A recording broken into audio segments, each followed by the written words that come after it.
Xi Jinping and Vladimir Putin meet in Beijing. Good evening.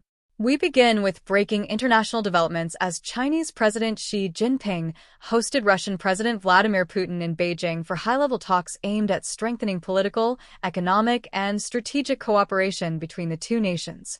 The meeting, held at the Great Hall of the People, comes at a time of shifting global alliances and ongoing geopolitical tensions. Both leaders emphasized the importance of what they described as a multipolar world order, signaling a shared interest in reducing Western dominance in global affairs. President Xi Jinping welcomed President Putin with full ceremonial honors, highlighting what China calls a deep and enduring partnership between the two countries. The talks reportedly focused on trade, energy cooperation, security coordination, and long-term strategic planning. Images showed the two leaders shaking hands, sitting across from each other in formal discussions, and addressing delegations from both sides. Military honor guards and national flags of China and Russia were prominently displayed throughout the visit.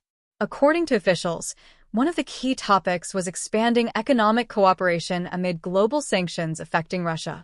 Discussions also included energy exports, infrastructure development, and increased use of local currencies in trade settlements to reduce reliance on the US dollar. Security concerns were also part of the agenda. Both countries expressed opposition to what they described as regional military blocs, while reaffirming coordination in international organizations such as the United Nations and BRICS. Political analysts say the meeting sends a strong diplomatic message to the West, showing that both nations are continuing to deepen ties despite international pressure.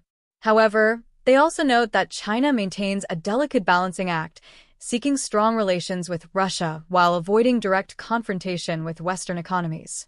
President Putin's visit to Beijing marks another chapter in the growing relationship between the two leaders, who have met multiple times over the past decade.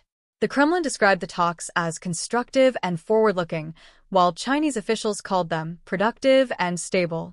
As global tensions continue to evolve, the outcome of this meeting is likely to influence diplomatic and economic developments far beyond Eurasia.